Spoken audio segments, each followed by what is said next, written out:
Welcome back to the Logic Exchange.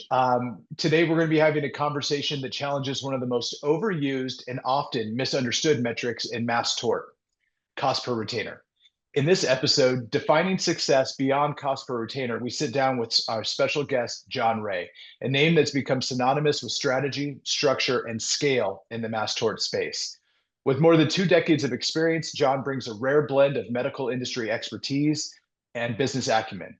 Before becoming a trusted advisor to plaintiff firms nationwide, he built and sold multiple medical and pharmaceutical companies in an 8-figure transaction, gaining firsthand insight into FDA regulations, product development, and how major players in pharma and medical devices actually operate. That inside knowledge became a game changer when he entered the mass tort arena. John quickly identified a critical gap. Firms lacked standardized terminology and clear, actionable metrics to evaluate opportunities and performance. What followed was the development of frameworks and benchmarks that are now widely used across top mass tort firms today. Through his consulting work and his renowned 4-day mass tort course, where he's trained over 1,000 attorneys, John has helped firms rethink how they measure success, assess risk, and build sustainable, profitable operations. This episode goes beyond surface level KPIs and digs into what actually drives results in mass tort, from smarter case selection to more meaningful performance metrics. If you're still measuring success by cost per retainer alone, this is a conversation you don't want to miss. Let's jump in. Welcome, John. Thanks for having me. Absolutely. Absolutely. So quite the resume. You've been doing this for a little bit. I think everybody in our audience knows you, but we here at Email Agency are very thankful for you and for our partnership.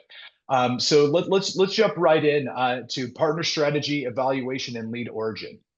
When you're looking at a new campaign, new case, anything like that, how do you vet and choose your law firm marketing or intake partners?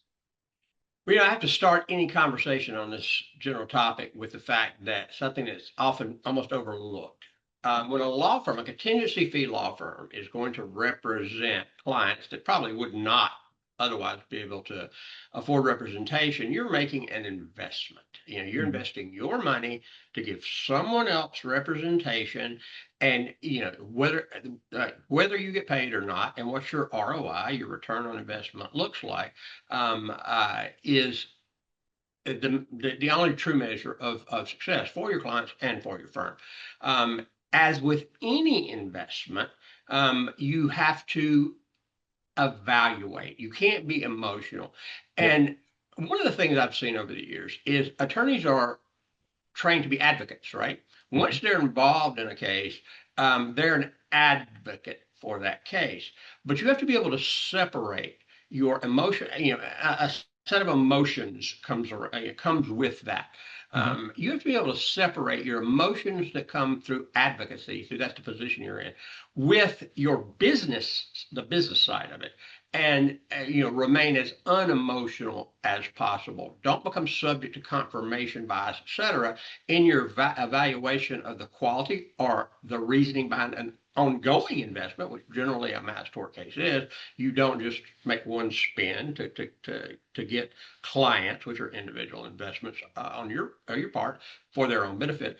You have to continually reevaluate, because we can look at the metrics on a emerging litigation when very little has happened. We know the legal viability. We've evaluated that. We can compare the injuries to past litigations, and give us some framework for what the average case settlement is going to look like, what the tiers are going to look like, because in a mass tort there are almost always Mhm. high, very substantial injuries, higher value, and so forth, going down more tiers in some litigations and others. A whole host of metrics. That's what I taught the course on for all those years. Mhm. Is you have to look at the case, and you have to be as unemotional as possible, and acknowledge that humans can never be completely unemotional about anything, including me. No one can, to make good decisions. When you start with, and this is often, I think, it's like the initial mistake that can be made that sets you on the wrong course in a mass litigation. Leads, you don't get paid for leads as a firm, right? Mm-mm. Sure You get don't. nothing for a Mhm. lead. You get nothing for a assigned retainer. It's compensable cases, and that's something that really isn't determined until a settlement is reached. So along the way, initially, which is the most unknown at the initial point, versus through, when a settlement is pending or has occurred, and often there's still time to get more cases, is what is that going to look like? What is a compensable case going to look like? What are they Yeah. going to settle? And what are the tiers going to look like? And decisions have to be made. If you are just, going out trying to find the cheapest lead, you can get without proper evaluation of how those leads are being generated, what qualifying criteria are being used, et cetera, then you're gambling. You're buying, just go to every gas station, buy a lottery ticket. Versus you evaluate and measure what can be. You use the best reasoning. When you invest in stocks, no one can predict the future. But I favor the Warren Buffett method of investing, is know as much as you can. Each mass tort basically creates its own industry that never existed before, right? There's a market for lawyers to represent clients on a specific issue, and there's a mass of them. So it's not like we can look back at with the precision we would like to. But if there have been similar litigation, similar injuries, similar legal facts, that provides some guidance. And so it's looking at all the different metrics, including how long is it going to take, to get to settlement. Because if it's going to, time value of money. If you spend $1 today and you get it back, you get $2 back in 11 months, versus if you spend $1 today and get $2 back in 11 years. That is a completely different rate. Absolutely. Yep. And something I think that gets ignored too with trying to buy the cheapest leads is that for every lead that's crap, that you have to spend effort, whether you're outsourcing it or you're doing it in-house, you have to spend time, money, resources, effort towards that lead. Now there's a hard cost there. What did you pay your people? What did you pay for it? But there's another cost that often doesn't get measured, and that's opportunity cost. If you had been more methodical and less emotional, you would have been able to spend that time that was spent on the other thing. It did have a hard cost on effort that would have resulted in a return. So as to the greatest extent possible, predicting what is a compensable case is going to look like at the earliest possible point, and working with a vendor that's going to get you more of those. And there's so much difference in vendors. Some vendors, I've been going to Mass Torts Made Perfect and other conferences for 2 decades, and I see lead vendors coming out. I mean, literally, they're at a show, you never see them again. They came out of another space, maybe they were selling ShamWow, whatever, and came into this space, not realizing this is a completely different world. Some vendors they want to deliver. Their vetting is so much greater than others who are literally even designing their advertising just to generate as many calls as possible. Their advertising isn't even designed to get probable qualified clients. They're just trying to get people to respond. And there is plaintiff fraud in every case. Individuals out there playing lawsuit lottery. They see an ad on television and they think, I want some of that money, and then they will possibly call more than one ad and learn how to answer questions. The roadblocks litigation is one that has shocked me, that people would actually fake a injury like that to a child. I mean, that's a sickness in and of itself. So there are companies that are going as far. I know as to verify accounts. The person who's making this claim had an account, and there's an actual child that they had an account when this was going on. Those kind of things. That retainer that comes from that kind of vetting versus a raw lead, they're not even comparable. It's the raw lead is just throwing money away. So the success in mass torts begins with how you generate clients. Sometimes firms think, I can do it all in-house. I'm not saying you can't, but it's not your expertise. Right. So it's very hard to scale that too. Very hard to scale. Very hard, and it doesn't make when if you look in the business world. look at GM, for instance. GM makes its own chassis. They don't make all the parts of their motors, though. I mean, those parts are bought, from Mopar and everybody else. Do what you do well in house, and then outsource everything else. That there's no industry that those concepts don't apply to. Yeah, I completely agree with you. And you brought up a couple of good points, and I'm going to throw some shameless plugs in there. But here at Email Agency, we don't do any leads. As far as just sending leads over, we found that model, to your point, it just doesn't convert. It doesn't turn into a compensable case for our partners. And so we have a 6-step QA and QC process after we sign them, just to ensure that everything that went through our in-house call center, and by the way, it's onshore here in the States, it's in Deerfield Beach, that they're doing their job right. Because at the end of the day, we're protecting everybody's bar card. And as somebody that sits on the board of the NLVA and heads up the compliance committee, that is super, super important to me, because you're only as good as your reputation. And if you just do the right thing, it's going to come back to you, and it's going to ultimately help your partners make good decisions.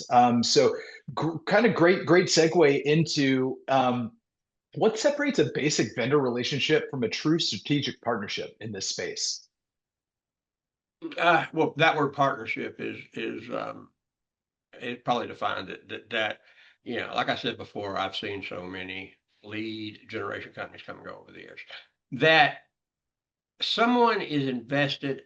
They're not just making a transactional sale firm. They're invested in that firm succeeding, reaching its goals in the relationship that you're establishing, so that firm continues to do business with them. Yep. They're not living and dying by the next new client, next new firm they can find that's going to do business with them one time. And so longevity, how long a vendor has been doing this. That doesn't mean that a new vendor won't become a trusted vendor later.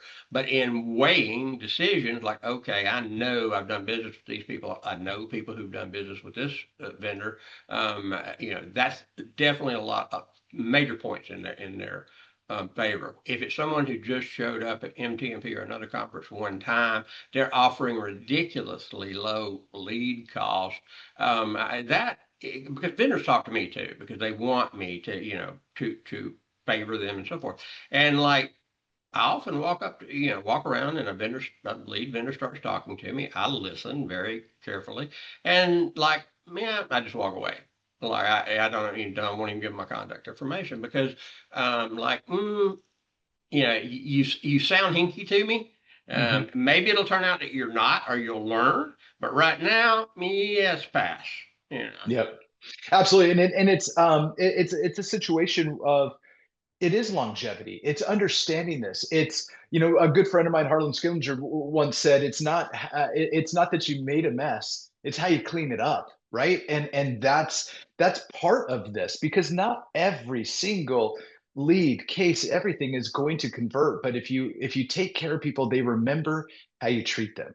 And if you treat them well and you do things fairly, it's ultimately going to work out. And again, to another point that you made, if you treat it transactionally, they're going to treat you transactionally, right? This is a partnership. We're in this together, because at the end of the day, it's not about this campaign.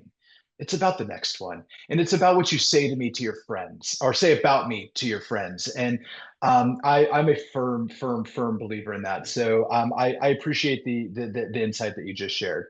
One last question on this, on partner strategy, evaluation, and lead origin. What information should a firm always ask a marketing vendor before buying from them or partnering with them? Well, it's a whole list of questions. They're the side on ethics to making sure they're not doing something that's going to come back on you, and those are pretty obvious. But something I've seen over the past years, because I started recommending a long time ago. If a firm, a lead gen company can tell you, ask, how do you generate the calls, right? And they say Facebook. All right. Give you two or three. Let me see your Facebook ads. But then you also need to see, because anybody can create a Facebook ad, run it 2 times, and then show it to somebody as how they generate their cases. They need to be willing to reveal their spend. right? What their spend was, over month to month, with whatever, if it's a social media platform.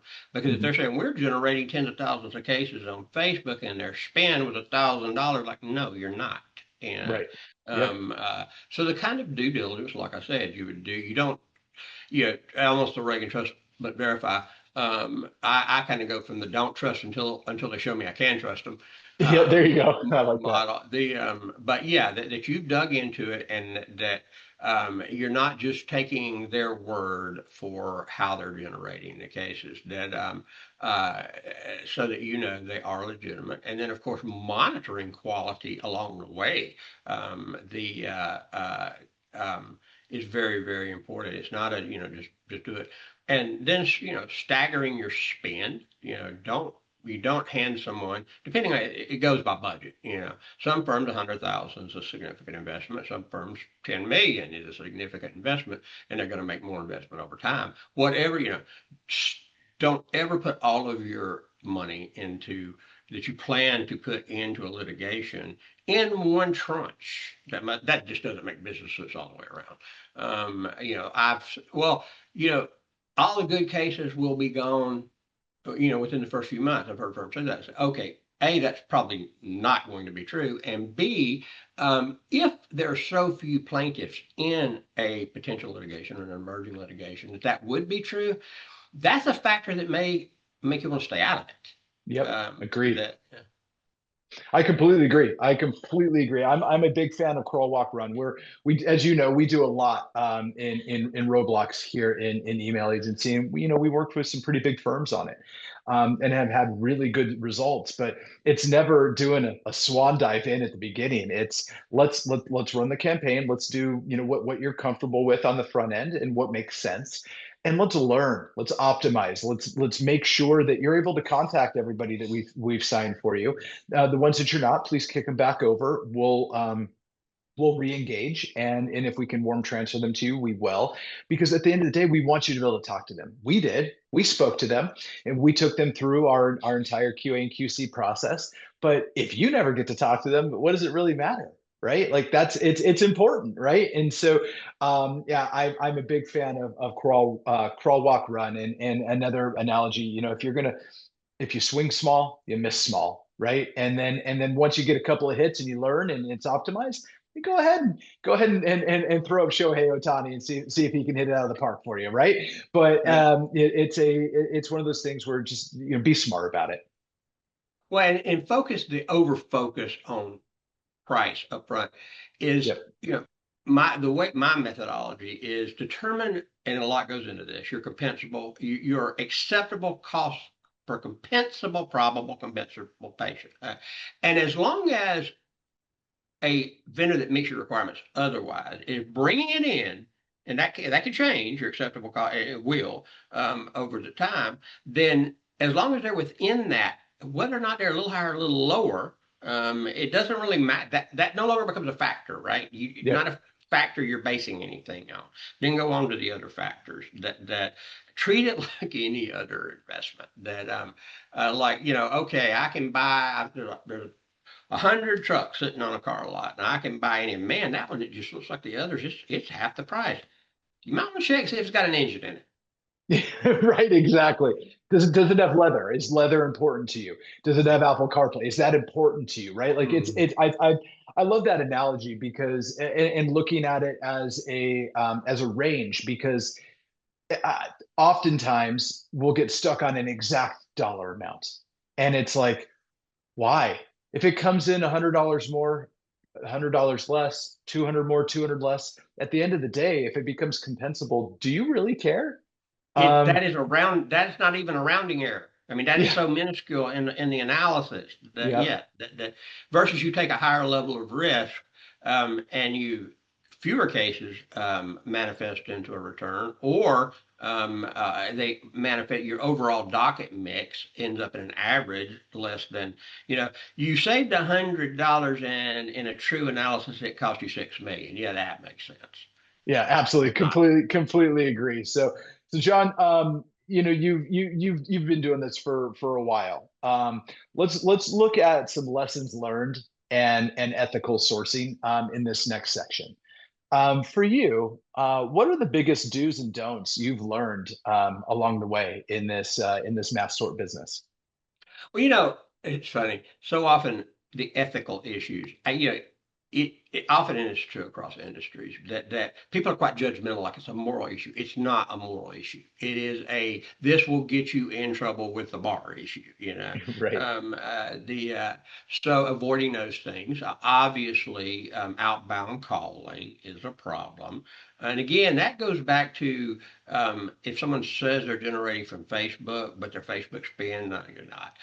That there's a big gap in what they've shown you, how they generate, that they reasonably could have generated the volume and the volume they're actually generating.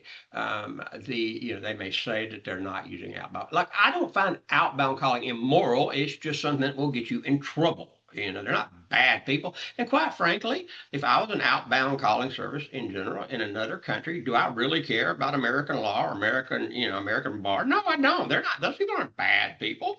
It's just that this is something that will ultimately negatively impact your return. Yeah.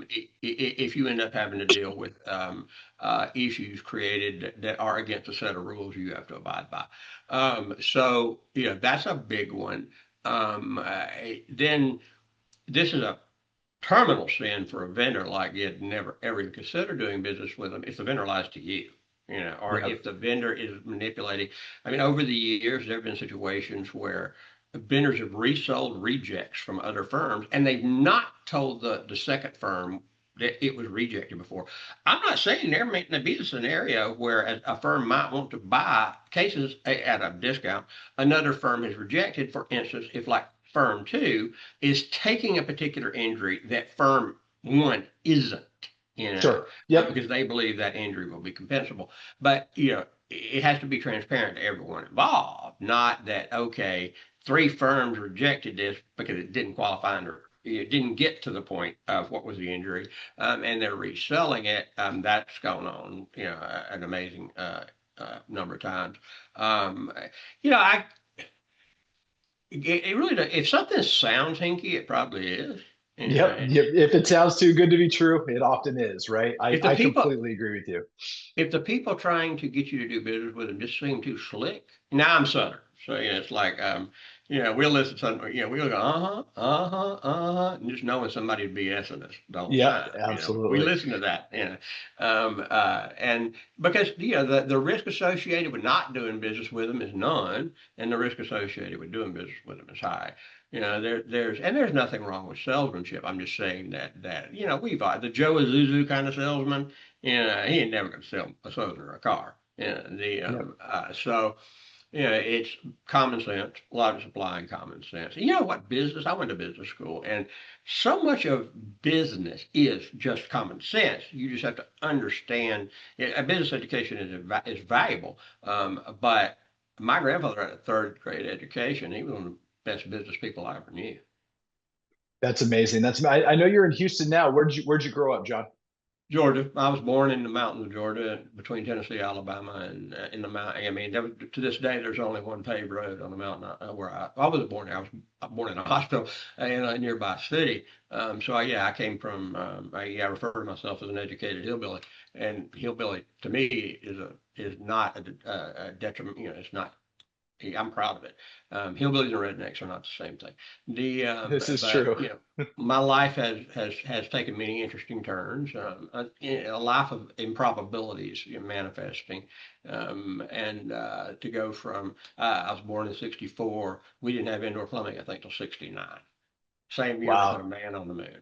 So Yeah. Yeah. it's Yeah. almost like I grew up in the 1930s in my early years. That's amazing. So I live just south of Nashville, Tennessee, and so and my kid went to school out in Maryville, near Knoxville. So very familiar with all of those areas, and I've been here since 2002, and it's home. But you're right, man. The folks in the South, they just do things a little bit different, and it's taught me to slow down, listen a little bit more, think a little bit more, and be a little more. Uh, I guess less judgmental and more Mhm. curious, right? Right. So I love that. Love that.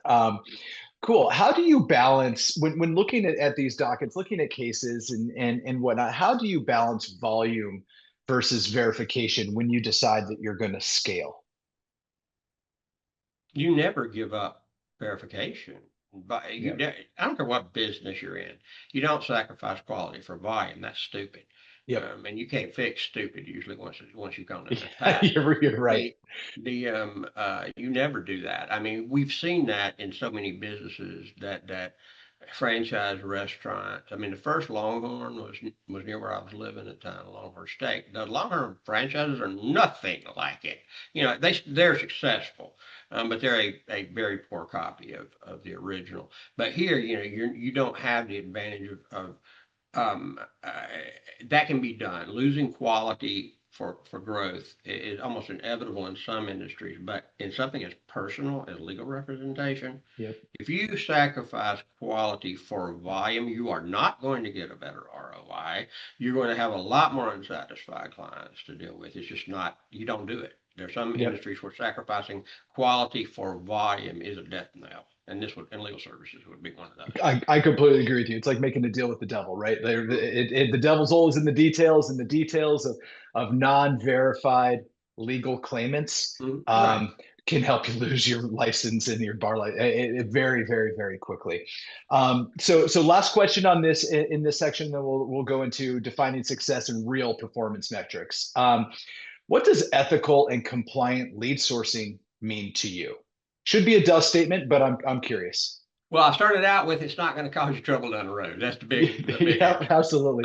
But it's in the details of not just asking someone, are you using direct, somebody dialing for dollars in another, or even in this country, and they say no. Well, again, okay, show me how you are, right? And proof. Hmm. I need to see something, big numbers, and they can lie to you about that. But if that um, that's detectable too. That okay, the money they're spending on things I can see, yeah, that reasonably could generate the volume there. That puts aside the concern that they're doing something they shouldn't be doing that could come back on your firm to some extent. You want to at least, if you were to face a bar um, problem, that you can document. Look, we weren't doing this. We weren't playing three monkeys. We did our due diligence. This was beyond our ability to know. And not that there couldn't still be some sanction, but there's a big difference in you were either part of it, knew it was going on, or you were willfully ignorant. Those aren't acceptable. Right. Your level of punishment is going to be different versus okay, you didn't, you did your due diligence, you didn't know, you're more, that's when it's more likely that you don't do it again. The consequence? Did you commit a felony or a misdemeanor? Absolutely. And on top of that, I think taking it to the next level, did the partner that you're working with, are they standing there right there with you? Are they Mhm. standing next to you and backing you up, or did they tuck tail and run? And I think that tells a huge story, right? If you do your due diligence on the front end and then your partner bails, that's not cool. That is not okay. It's not ever going to work. And if you didn't do your due diligence and they bail, then shame on you, right? Because you Exactly. made, Yeah. yeah. Yeah. I mean, So I've said this so many times in MDL practice in general. I've heard lawyers say that litigation sucked. And when not, a lot of law firms do quite well. Nah, that litigation didn't suck. You sucked in that litigation. That's a big difference. The same true here for this concept. yep, absolutely, absolutely. All right, so shifting gears just slightly, I think to the kind of the meat and potatoes of what we're going to talk about today. So defining success in real performance metrics. When do you know that a campaign is truly working, and what metrics differentiate real growth from just a temporary lift? Well, this is, it changes over the life of litigation. Mhm. It's not unusual for me in an early stage litigation to advise my firms that aren't going to be involved in actually litigate. They're not going to have any control really over outcomes along the way. To okay, we're at the time now, make a small investment, right? Um, and later, or sit on the sidelines altogether. or it may be a no right now. Don't put anything in. That doesn't mean it's not going to change. Don't marry that initial decision. Because through the life of a litigation, let's say we think we may have a trouble getting past general causation. You know, Mhm. but then when we get past general causation, and I'll tell you in MDLs that involve at least pharmaceutical companies, there's never been an MDL where we got past general causation that didn't settle. Now, you know, quite quality of that settlement is a different question, but there's never been Sure. one where we got past general causation if we didn't settle. Are there, if it's a med device, are there potential preemption issues? How solid are they? If it's like I can't really say, then you may want to not make a large investment before the preemption arguments have been heard. There's all kinds of factors that go into that. Then throughout the life of the litigation, there's this concept that getting in early, you get the cheapest leads. Um, that may be true, but again, come back to everything in investment business has to be based on risk versus reward. That, if you want the lowest risk for your money, buy a T-bill. And you get, you don't even, your return doesn't even keep up with inflation. In the risk associated with litigation is more predictable as it goes on. It becomes more predictable. That doesn't mean it becomes better, but if it becomes worse, then you don't invest any more money. Sure. So, paying more along the way for for per case, your acceptable cost has to change. Your acceptable cost per likely compensable case has to change over the life of the litigation. If you say, "Well, I only paid $600 for those," and now it's 2 years later, like, no, those don't exist anymore. The whole evaluation was different. Now we're at a point where more is known, and yes, there are fewer cases because no matter how big the pool of cases was, some of them are gone. They've been signed over that 2 years. But that's not even the main factor. The risk return scenario evaluation has changed. So if it is a potential 6x investment with a level 2 risk, like a minimal risk or 3, versus it's a 10x investment with a 10 create high risk. Yep. Those aren't the same. Those aren't the same scenarios. The same decision process. So expect, and sometimes that hasn't been the case, but expect. Yeah, the cost is going to go up as you go. At any given point when you're going to make the investment, the question is, does it make mathematical sense right now, based on the knowns? Yep. I completely agree with you. And the one that always stands out to me is actually it's fairly new, recent history. Tylenol with autism, right? That one was a big wrench in the gearbox for a lot of my friends, and I'm sure friends of yours, right? It was that was an 11th hour kind of kick to the teeth. And that's when where people went in and they spent heavy, and they were left holding the bag at the end, and It was never on that's a my bummer. buy list. Yeah, And I could have been wrong. My track record's good. It's not like I've never been wrong.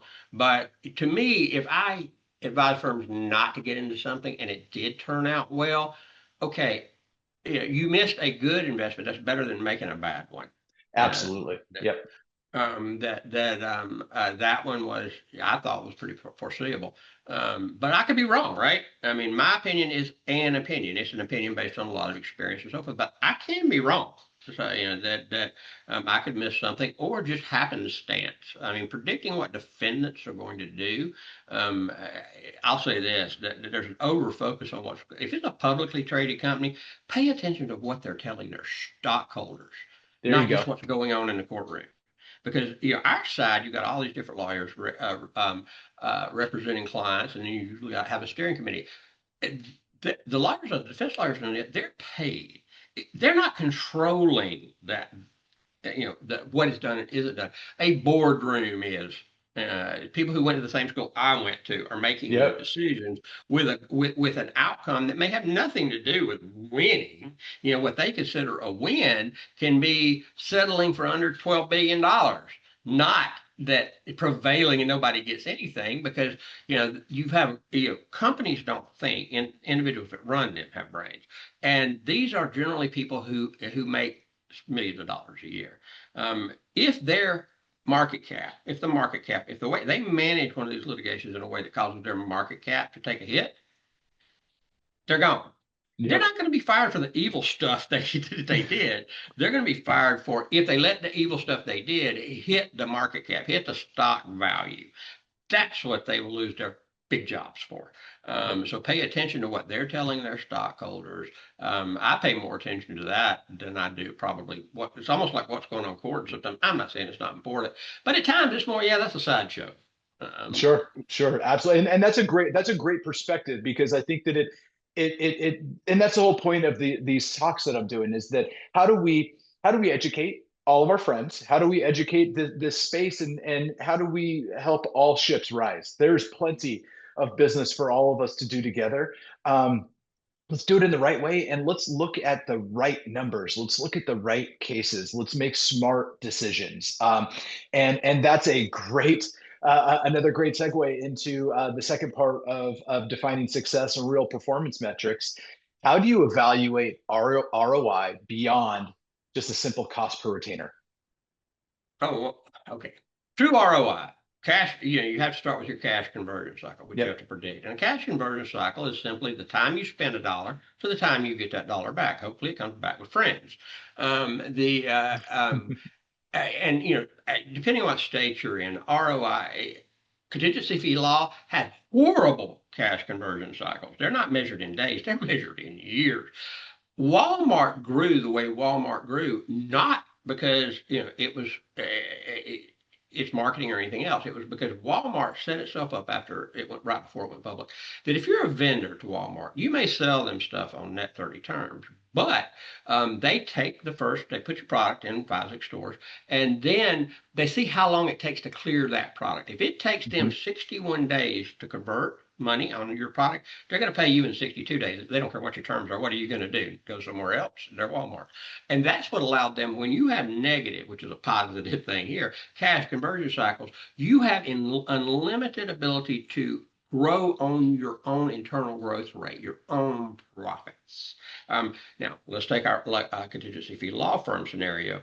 You don't have that option, and B, most businesses, industries, are cash conversion cycles are measured in days. Ours are measured in years. So you take your your MBA practice, and let's say yours are 11 months, right? Which is scary. Any other industry, what? So that your margins have to be great enough to cover your cost of funds, even if you didn't borrow them, you had a Yep. cost of funds for 11 months versus 17 days. And you're limited in your growth. If your internal growth rate just means what you can grow from the money you're generating without going outside, but and leveraging capital. But now you take the average mass tort case. They're not measured in months like most MBA practices are. They're measured in years. So that you have to receive a huge, I mean, you're not truly into the black once you factor in cost of funds, again, doesn't matter whether you're internal or external, before you can really get to measuring your ROI. So the importance of um, evaluation up front, working with get that you're if you hire a vendor essentially, no matter what they're doing, that they're exercising optimal practices on your behalf throughout the entire process to increase the probability that you will see that cash conversion and that it will be significant enough to not only cover your funds cost, but give you a profit. Yep. It is a mass torts firms have made. It's a good compliment to a MBA practice. I've for years told people don't ever get out of your MBA practice. That is your milk cow, and you don't ever eat your milk cow. Hmm. Mass torts, as John Morgan so artfully did, is a good vehicle for large influxes of cash that can help you grow an MBA practice, but it's a completely different risk model. So yeah, it's not a put money in and hope to get money later. That you might get lucky and succeed that way, or you might succeed once and then fail the second time. It is a business and it needs to be treated like one, and you need to do the evaluations of everything. Do you think Ford doesn't evaluate the people they're going to allow make their transmissions? Of Of course they do. course. Of course they do. Yeah. Absolutely. Last question in this section. And again, the section is defining success and real performance metrics. What's one underrated KPI more firms should track that they don't? That's more than one. Um, Time value. Okay. Um, Yep. True evaluation of the cost of doing certain things internally. Because so often, if you or even if you're outsourcing it, that let's say you have a huge fallout, a lot larger than it should be because you were too focused on individual lead price or whatever, not factoring in opportunity cost. There's your hard cost. Okay, we had paralegals, or we paid the vendor, Mm-hmm. whatever. This much money, our fallout rate was this. And but the opportunity cost associated with this, not just the hard cost, that had you made better upfront decisions, more well-reasoned upfront decisions, the efforts, time, resources you put in on top of your hard cost for your fallout, measuring that, that could have been used towards productive work. That's probably the biggest one. That's just like, what do you mean? Opportunity cost. Well, those people could have been working on something else. That money could have been working on Absolutely. something else. Hell, they could have been doing workup on a previous case versus chasing somebody down, trying to get them on the phone. So yeah, totally agree with you on that one. So let's talk about some innovation and automation and evolution in this space. What marketing innovation or channel are you watching closely in 2026? Well, of course, AI. I Hmm. mean, that is revolutionizing the world. I mean, this is like, you know, the caveman inventing the wheel changed the world, and then putting that wheel on a cart versus a sled, and not having to pull with a sled anymore. I think that some caution how law firms use AI, and there needs to be caution that other industries may not need to be as cautious. So there's AI, which not just in generating the clients, but verifying quality verifications, things Sure. that Yeah. well, I know you guys do a lot of that yeah, it won't be as you're detecting the lying client, a potential client, those type things, and generating as well. Um, uh, we are literally and we think when you look at AI and you're like, what all it will do now? Oh, we are so much just in the infancy Hmm. of AI, and I'm a little concerned overall in AI that if all the dystopic movies where the computers take over, Yep. we haven't even made an attempt apparently to employ Isaac Asimov's three laws of robotics into AI, which is like opening the door for bad things. But putting that aside, what good will it do, and how it can be used? I'll say this. I go to conferences. I'm seeing a lot of AI companies pop Hmm. up that no, they're not consulting with law firms. They obviously, they worked in other sectors and they're producing products. I walked up to at a conference recently when it said AI case generation. So I walked up and started talking to them. And case generation means what that means to us, right? And Yep. the AI was all about case workup once you had it. I was like, okay, that's not case generation. No, no, That's case workup. verification and Eh, whatnot, but yeah, not and so I kind generation. of Yeah. think if you don't know the correct terminology, the industry specific terminology, might want to learn it before you even start product development. You're going to stick out like a sore thumb. This is a big space, but it's also a very small space, and people, quite frankly, people know bullshit and when it happens right in front of them and when it doesn't. And if you don't understand how this works from origination to compensability, you're going to be left behind. And that what you just said was a perfect example of that. Um, so actually, another great segue. So, how are automation and AI changing the way that you manage lead qualification and claimant communication? How I recommend it be done. Well, that's changing a lot. I mean, I've been working on a PI, an AI with a company that Demand Pro that has had a AI for quite some time for writing demand letters, like for Hmm. um, auto accident cases. Does a great job. But what we needed in the PFAS litigation, and we're going to see a lot more environmental injury, Hmm. that it wasn't a person took a pill, a chemical that way, but they were exposed to the environment. PFAS, not just 𝗕𝗲𝗄𝗏. The PFAS primary litigation, the bigger litigation, that is still just merging is, all of the 400,000 facilities around the country, paper mills, and electric plating facilities that dumped PFAS-laden water into rivers and so forth, and contaminated water supplies.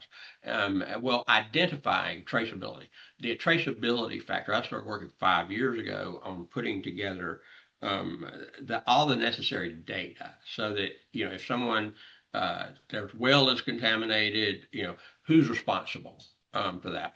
And now I've worked with the man over the last year to put that into an AI, right? And in order to do it correctly, it couldn't be open source. It had to be proprietary for any number of reasons. So that it can produce for a demand letter, for a complaint, whatever, that can be verified, obviously, by the firm, that this person lived here at these geo coordinates. The well was at these geo coordinates, or the well or the river intake, for their public water system was right here.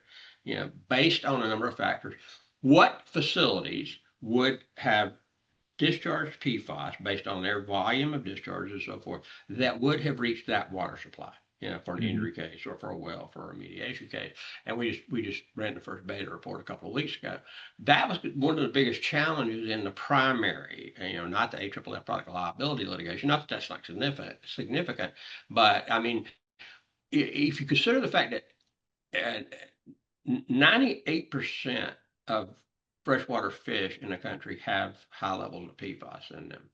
98% of the population has Wow. PFAS in their blood. So, it came from somewhere.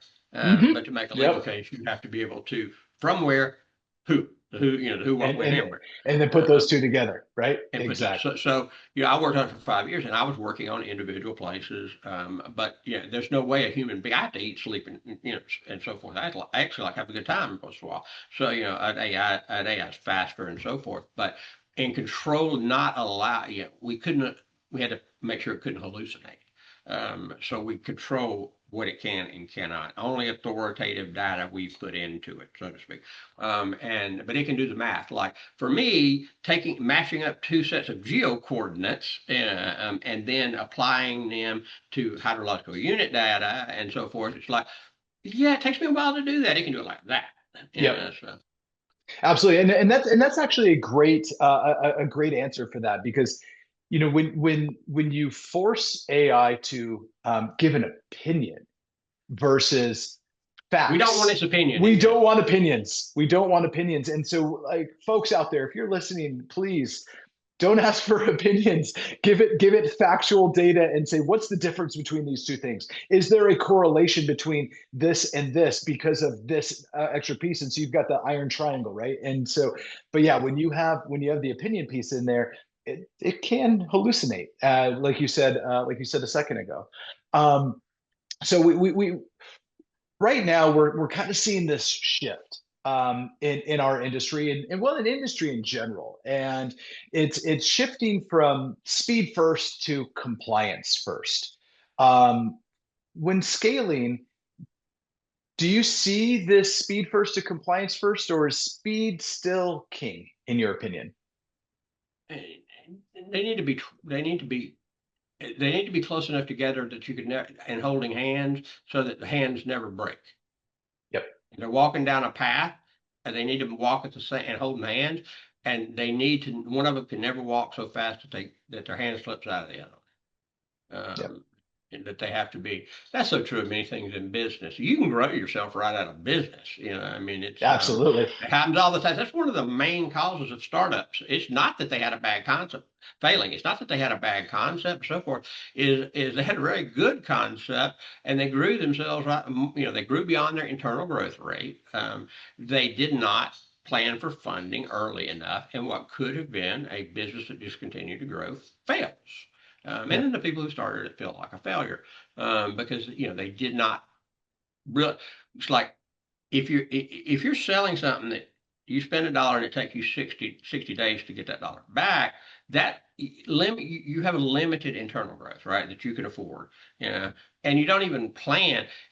So often small business people think of borrowing money as like you're going to your dad because you spend all your money on beer. No, it's not. You know, it is, that's an inherent part of business that we could grow this fast, but we can't do it from our internal growth rate. So we have to give others the opportunity to invest with us to make part of our return in order to maintain the growth rate that we could accomplish otherwise.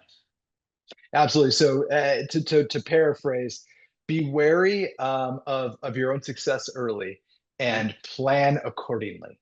Is what I think I heard you say. Everything, yeah. Look at a business like a three-legged stool, and if one of those legs grows faster than the other legs, it's going to tip over. Absolutely, and you're going to go with it. Mhm. So yep, absolutely. So we got two more sections. First one's the future of legal marketing and case acquisition, and then the last one is leadership, culture, and philosophy. With the future of legal marketing and case acquisition, how do you see the overall landscape evolving as privacy regulations and TCPA enforcement tightens? Well, yeah, I think one of the when faced with the new, and I'm talking more about AI now, is that the basic principles of what's trying to be accomplished will not change. That you are trying, you know, a firm is looking for people to represent who've been injured in a specific way. That's not going to change. It's how those people are communicated, you know, how they're reached, how you communicate with them. As far as regulations that have been not enforced uh, in the past that will become enforced. You know, if you apply the same things we've been talking about, then that's not going to affect you. If you don't, I think that it will narrow the players. Probably some of the ones that already you see them once, never see them again will be, you know, Mhm. they'll be weeded out more quickly. But you know, I've been in a lot of industries. I've seen a scenario when, you know, lightly applied regulations became more severely applied.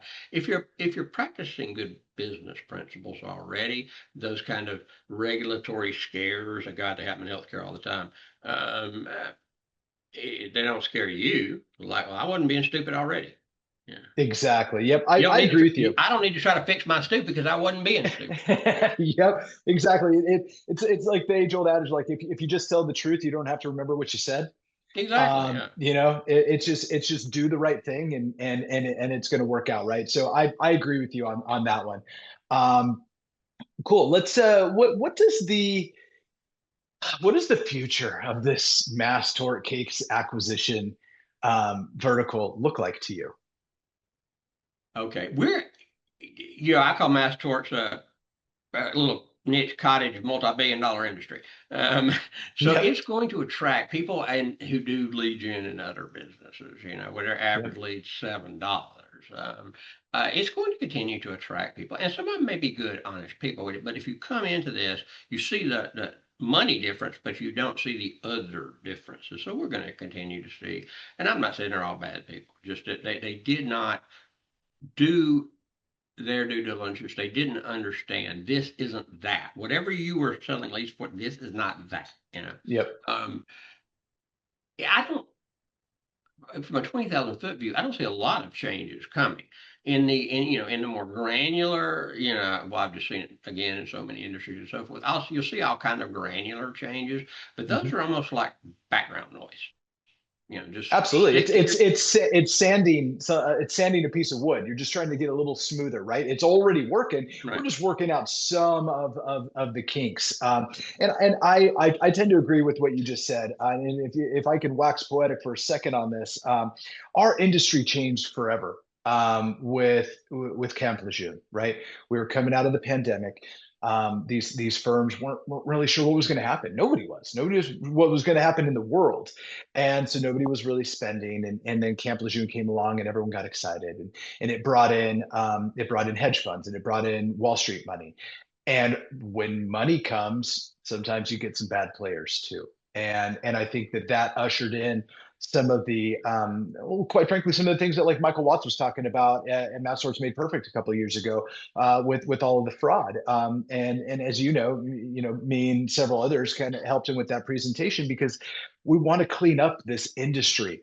But whenever you see an influx of money into one thing, it tends to bring some of these bad players. And to your point from earlier, you want to do your due diligence on who you're going to work with. If the deal sounds too good to be true, probably is. And could you make a killing doing the wrong thing? Sure. Are you going to be around long? Absolutely not. And so I've built my career on trying to do the right thing, and quite frankly, sometimes saying no to some of these deals that come along. So I'll jump off my soapbox, but that was a little bit of just like the way that I look at things, and a peek behind the curtains of the way that I look at the way this industry is going. So last section in this is leadership, culture, and philosophy. For you, John, what's the hardest part of leading a team in today's legal environment? Leading and like being in leadership on litigation. Leadership on a litigation, a company, a law firm, you name it. Like, what is your Okay. philosophy on all of that? Well, I built a very large company at a very early age, and something that I learned, a true leader of a business is the most responsible person in that business. They are, when I used to go to my own Christmas parties or summer parties that we had for the entire families of litigation, I'm in my 20s and early 20s. And I remember it hit me one time at one of the summer parties. Oh my God, all these people depend on me for their kids, for their, that Hmm. everyone here is dependent on me making good decisions that keep them employed. And that hit me hard. That leaders that truly lead don't blame others. If you are the top, you are the CEO, whatever, you are responsible for everything that goes wrong. And good leaders take responsibility for everything that goes wrong, and give credit to others over themselves when everything, for the things that go right. You take all the blame, you take none of the credit, because giving other people credit motivates them. So some people I think are born leaders, and others, aren't, but they can learn. Now, if we talk about leadership in MDLs, we have a new generation of lawyers coming up. Hmm. You mentioned Sure do. Harlan, or you mentioned, I mean, Harlan's not a lawyer, but Harlan's. I think the first case Harlan worked on marketing for was Moses v. Pharaoh, and I was right behind him. So but we're seeing a new generation of lawyers coming up. They're going to be in leadership. Hopefully, some of the guys who've done it many, many times. Some of them are already retiring. We're going to see a generational shift. This is the first time that really this has happened in Mass Tort, right? Mass Torts have, It- the MDL statute's not that old. I'm older than the MDL statute. So I'm 64, MDL statute, I think was 67, so I'm older than it. That we're seeing a first generational change in the top structure in the MDL community. So hopefully that something about the generation right now that's like under 30, they don't value the great, the experience. And maybe that's true of every generation. I don't know. But they don't value the experience of older people. Yes, we may not be as good with the apps on our cell phone, but we have actual life experience that you could not have amassed, in by your 30s. I started the business very young. I very much put together a board of mentors that valued their life experience. That I would say the most significant thing right now is that because the MDL statute, which really birthed what we think of as mass tort, is not very old in the world of law, and we're seeing our first. We're going, over the next 10 years, we're going to see our first across the board changing in the guard. Yeah, absolutely. I agree with you, and that's a great way to put it. There is this subtle changing of the guard that's already happening, right? Like look at 𝗲𝗲𝗀𝗶 Antonio, right? Sarah is Mhm. is is rising there. Look at Watts. Haley is rising there. It's Well, and they have the amazing to see. genetics. I mean, Yes, yeah, you it's a got you got to good kind of good you got to kind bloodline. of bet on. Yeah, they're probably got the genetics for it. Yeah. And because I know a lot of people would look at them and say, "Wow, they're young to be doing this." Well, they grew up. It was in their Absolutely. house, Grew up in a courtroom, right? and there has to be young people to come Yeah, up. So yeah, I'd bet on those ponies. It's kind of like yeah, the Archie Manning sons. yeah, Like yeah. yeah, I kind of yeah, they do have a leg up Yeah, in this getting into the seems NFL, like but they they also have a understand it. leg up Yeah. in winning games because they grew up with it and they have the Yep. genetics. So, but obviously the Sarahs and the others that literally grew up with it are few and far between. So, filling in, you know, the people who really weren't, genetically created for this, with other people who, just came from other backgrounds. How that's going to shake out, I don't know. Absolutely. And you know what? I think people like you, hopefully people like me, people like our CEO Amy, who just who gets it and who is a natural born leader, can lend a hand. And kind of going back to one of the first things that we talked about, partner with the right people. If you partner with the right people, you're going to continue to move forward in the right way, and you don't have to worry, and you can go to sleep at night and get it's just if you partner with people that are doing the right thing, you're going to be just fine. So just a couple more questions on this, and then we'll wrap up. You built an amazing an amazing career. How do you foster a culture that values both growth and integrity? And I know it kind of sums up everything that we talked about in this, but I'm curious to what your take is on that. What you did yesterday and years before mean absolutely nothing. What you do today and tomorrow is the only thing that matters. People who rest on, and also start believing their own press. I'm great. No, you always have something to learn. As you get older, you don't have anything to prove maybe Hmm. anymore. Sure. But that doesn't mean you don't have anything to learn, Yep. and adjust to.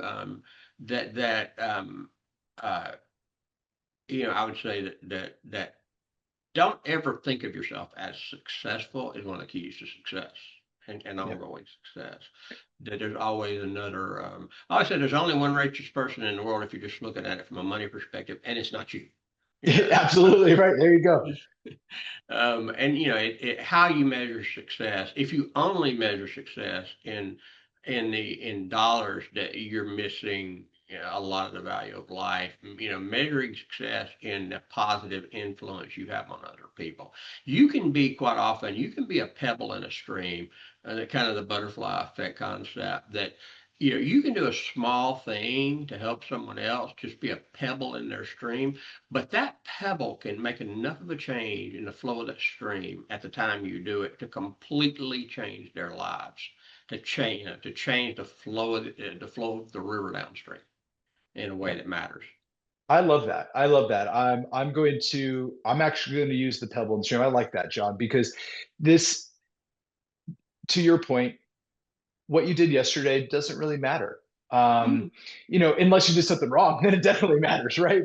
But your success from yesterday doesn't matter today, and people remember the way that you treat them.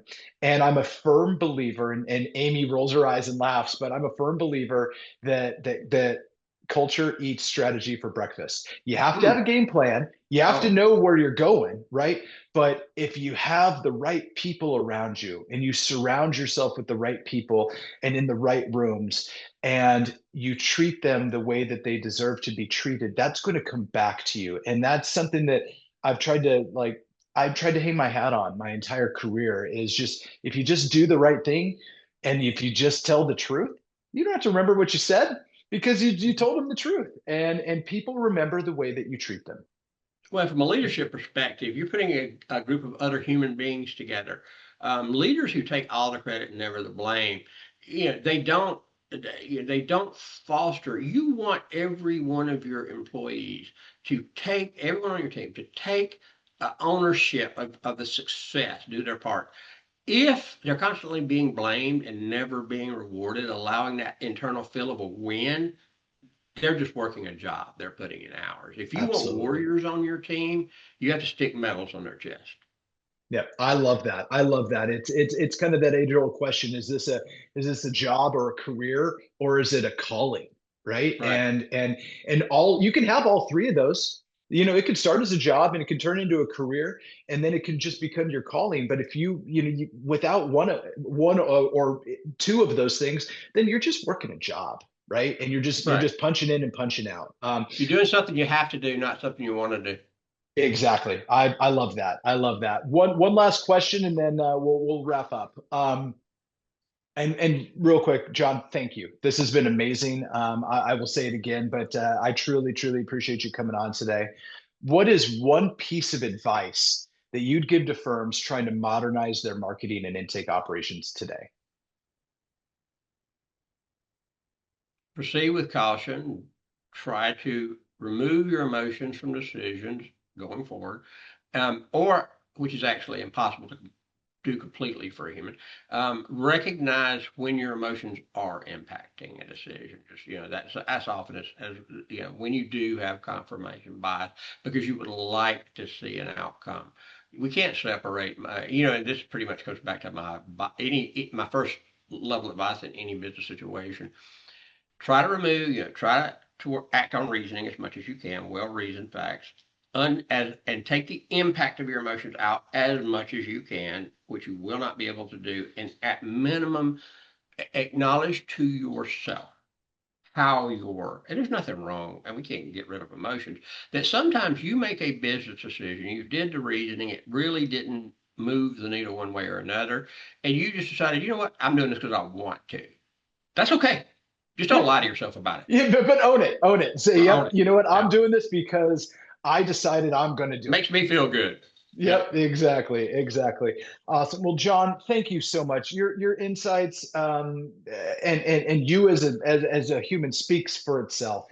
If folks need to get in touch with you, what's the best way for them to reach out? Oh, they call me on my cell. I mean, got everybody in the world has it. 954-803-3393.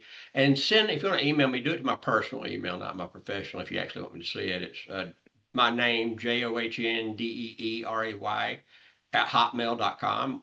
I actually have had that email since Hotmail 2 months into existence. So everybody knows that. Nice. There you go. There you go.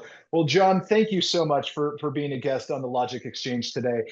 Folks out there, if you like what you saw, what you heard, please like and subscribe, share it.